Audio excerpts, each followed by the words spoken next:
All right, all right, all right. Welcome to this 33rd episode of Warrior Week Parable from the Pit. I'm here with Jesse Ewell. What's up, bro? Hey, what's up, bro? So we're talking about a few things today. We're gonna talk about this morning. We got up pretty early, man, and we kind of like. I remember one of my coaches just back in the days used to say, man, I'm not the kind of guy that wakes up in the morning and kind of putting my dick in the fucking sand. And that's kind of what's happening right now. You know, I have these allergies. You were in line for coffee for like 20 minutes. Yeah, 20 minutes, man. At JC Beans, I was getting you a fresh cup of coffee. Yes, it's not that fresh anymore because it's pretty fucking cold. But, hey, here we are, ready to go. And today we're going to talk about, two things. This morning we start Warrior Week 50.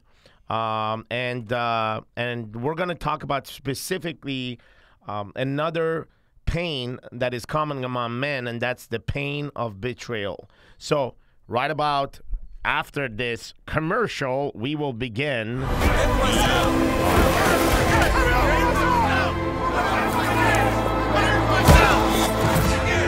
who you are!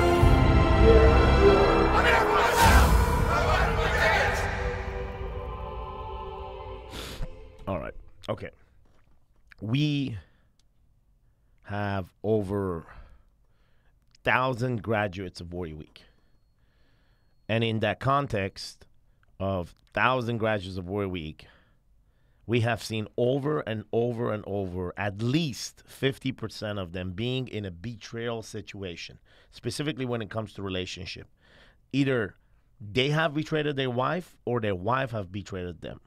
And so we sit here and we think about what could cause the pain of betrayal. What could cause that? The cause is, I actually think it's 100%.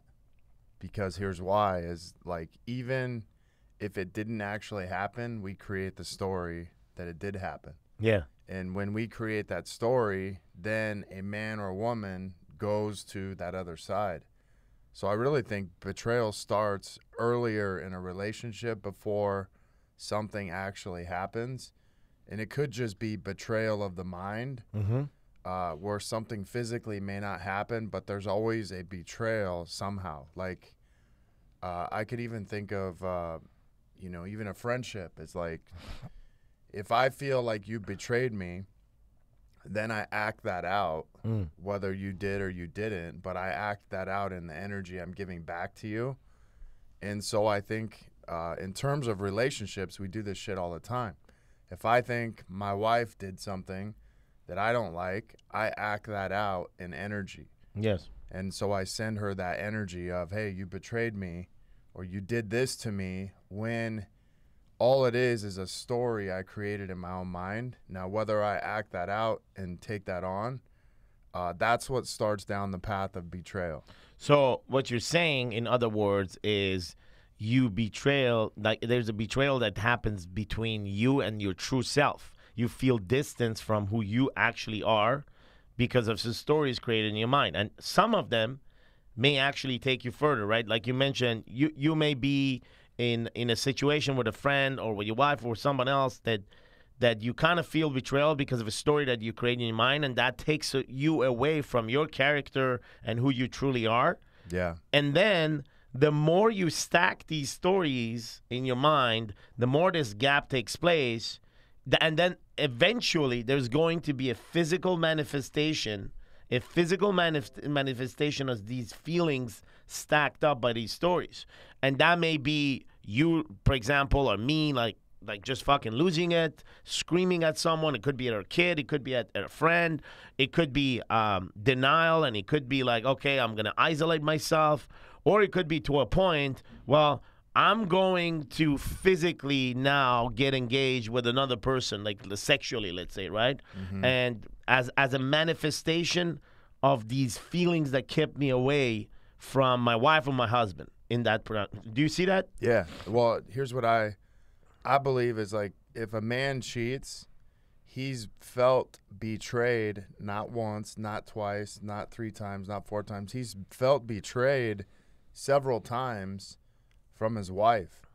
Same thing with a woman. And it gets to a certain place where they've created so many stories and created that gap in between their relationship that they've felt betrayed, that there's no way to repair that, and so they're willing to risk everything. True.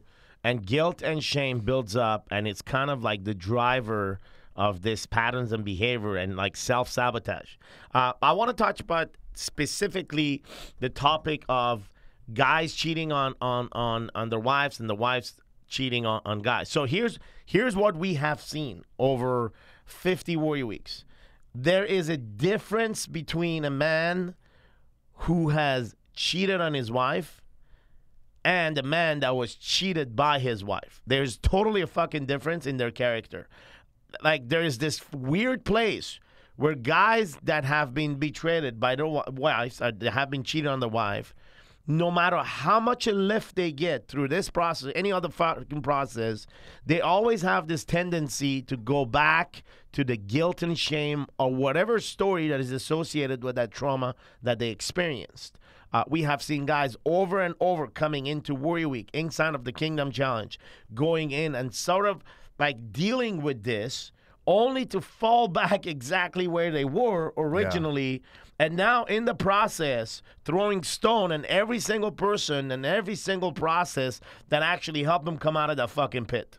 You see what I'm talking about? Yeah, I know exactly what you're talking about. So what in your mind, what causes that? Like, what's the difference? A guy making mistakes, or a guy realizes that his stories have manifested into a physical form, and now he's like betrayed his wife.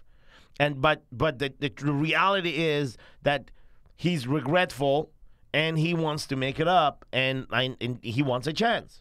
And he's given a second chance, and he follows a process and a pattern to build that relationship much better than before. An example of that is Garrett himself. When he made that mistake, as he talks about it, and then he built upon it, and his relationship is like 100 times what it was before. And sometimes that needed to happen for both sides to open their eyes and see, like, hey, what are we fighting for, right? On the other side, when this happens to a man, it doesn't seem to always end up this way. No, I think when women tend to cheat on their husband, like, dude, they're out. Like, they've dealt with like this betrayal. They've dealt with this for a long time, and they just decided. It's not like they just decided, hey, I'm gonna cheat on my husband, I'm out. From the experience of working with guys, and my experience in this is, I think when a woman cheats, like, dude, she's out. And I think when a guy does, from what I've experienced in other guys and hearing them and seeing them, is they just want to feel wanted. Yes. And when they're not wanted by their own wives, then they have a tendency to want to go out and find that somewhere else. So, yeah, there's a huge difference in that. And I think we see that in the guys that we work with, is typically when the woman cheats on the husband, it very rarely ever like comes back together. But typically when the guy does, they can work it out. And that's scientifically, this is based on the number of guys that we have experienced in the past 4 years and a half coming in inside of this experience called Warrior Week, and overall the Warrior Week, the Warrior program. We have a variety of programs online as well as a physical week that you spend with us. And the observation is simple. Like, I mean, I can recall at least 10 to 15 guys. 10 to 15 guys that would bite on the finger that actually put food in them fucking mouth. Meaning that they come to this process, they get the revelations and the light that they need, and they go out there, they try to build it, they put it all together only to destroy it back again because of tendencies of the past. And again, I totally agree with your point, which is when you see a woman going towards that, and again, from what we've seen, right? We're not here to fucking generalize anything. We're just talking about what we have experienced. We teach from what we experience. We teach from what we live. We teach from what we actually fucking put ourselves into. What kind of pain we put ourselves into, and what power we take from that. And from that perspective, when a woman actually decides to cheat, it's not really fucking cheating. It's the end. Yeah. It's the end. Like, and if the relationship lasts because she's now in a state of manipulation, revenge, or whatever the fuck you want to call that. The guy has to submit. That's it. Yeah, and if he submits, then his wife has all the power, all the control, and eventually it just happens again. It's the end, period. Yeah. And you're right. So the point is the guy has to submit, and they will. And if they don't want to submit, well, like all hell break free, and like that's it. That's the end of it. Or until she decides that whatever, there's a better option that could submit to. Yeah. Like she gets in a place where betrayal is now a fuel, right? It fuels her behaviors. And the submission from the guy is always this chasing what was once, which will never be.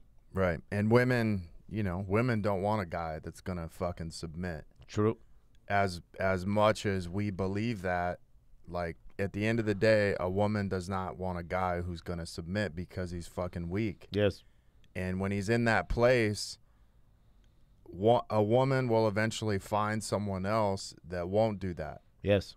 And this game of submission is something that the modern man has adopted due to fucking pornography, all these fucking feminist groups, you name it, man. Like, I mean, I don't want to fucking throw a stone on anyone, but the reality is men have submitted to this version of themselves that is weak, which means there is no leadership when it comes to that. And again, when we say men, it's the modern man, and we're pointing at the problem.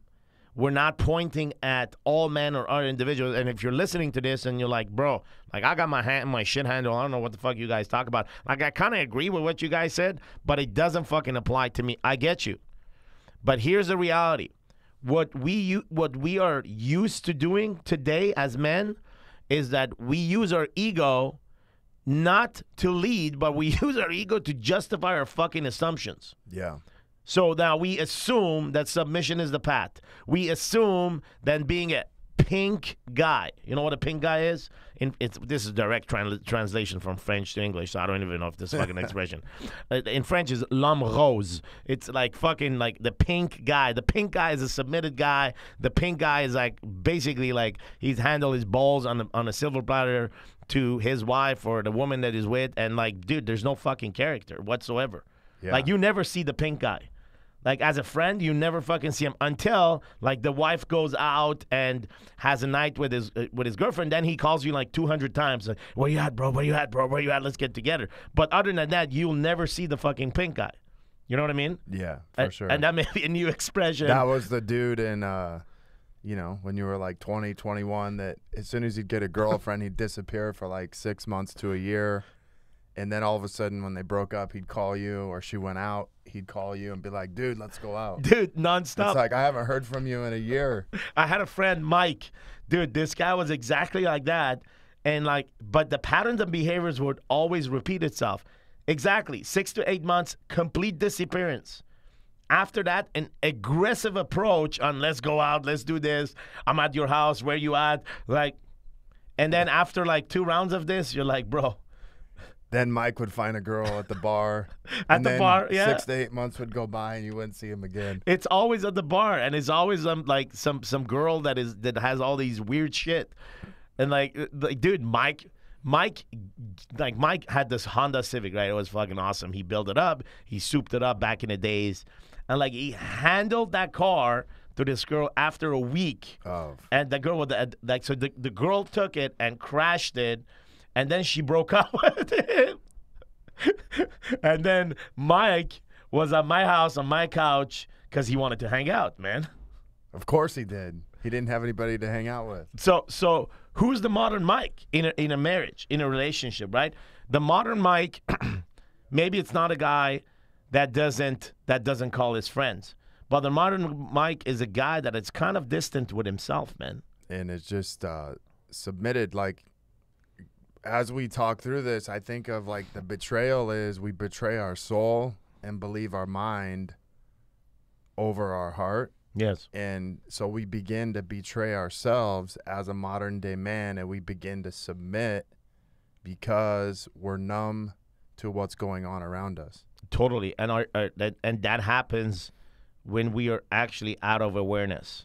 But as we become aware of such a thing, the soul, as we become aware of the mind, and as we can become aware of the heart, and as we start experiencing in our lives the difference of leading with our heart, our mind, and staying true to ourselves. And this comes with age and wisdom and experience. Yeah. Like I don't expect a 19-year-old to tune into this conversation. And some may do because some actually are there. But most will like be, dude. Mike. Yeah, Mike would be, dude. Mike's the 19-year-old kid listening. Dude, so. I just got a new Honda Civic, bro. Check it out. But in reality, that's the point, and that's what Warrior Week does, right? Warrior Week is an experience that enables a sense of awareness, an awareness that happens of your true self, who you really are, or you want to call it the soul, whatever, but this essence, this witness inside of you that knows you.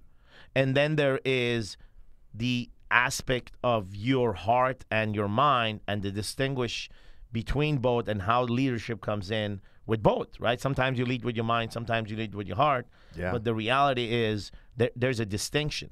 And your awareness now becomes what you kind of live and learn and lead from that point.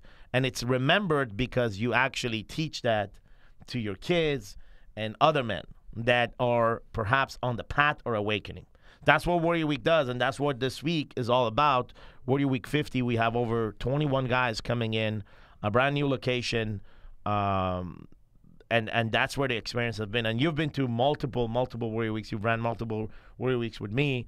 There is always this weird feeling first thing in the morning that, dude, like people's lives, these men's lives are on the line. You know what it's like is, I played football growing up, but going to Warrior Week, whether, you were attending it or coaching or assisting, it always feels like this pregame.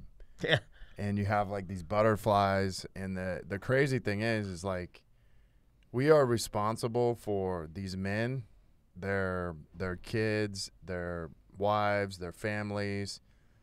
And when you think of it that way, is like we are actually responsible for like 50 to 100 people. True. If you think about those 20, what if those 20 have 5 people that they're directly responsible for? We're actually taking 100 people to Warrior Week because this one man influences a minimum of 5 people. Correct. And some of them could be influencing hundreds. So, realistically, it could be anywhere from 100 people are going to Warrior Week to thousands because of the impact and the energy that transfers from these men coming back. I agree. And so Warrior Week, from our perspective, dude, like we become accountable to impact, right? Having an impact. And that's what we're going to do this morning. This was the conversation around betrayal. We're going to have more conversations around that because there are additional pain that are associated with the pain of betrayal. But our conversation today was just to put a highlight around that, and we will continue our conversations weekly on the pain, the modern pain of what men are feeling today. So, Jess, thanks for being with us. Any final words? Yeah, one thing I'd like to point out is betrayal is a sedation mechanism for guilt and shame. And when I feel betrayed or betrayal, I immediately go to this place of guilt and shame, almost like taking a hit, of weed, drinking, whatever. But when I go to this place of betrayal, I feel guilt and shame immediately, and then it causes me to start cascading into my pit. And I think that's a clear point we have to make inside of this is like, hey, at some point we're all going to feel this. But we have to choose what we give our energy to and know whether or not, hey, does this actually serve me or does it not serve me? And is it working in my life or not working? And if it's not working, then I need to actually have a conversation about it, or I need to come to Warrior Week and find out who I'm really made of. And the point is, you can't isolate and you can't stack these. That's the only point. Find a venue, find a way to express it, find a way to create awareness. Warrior Week is one of them. If you need more information on Warrior Week, you can check it out at warriorweek.com.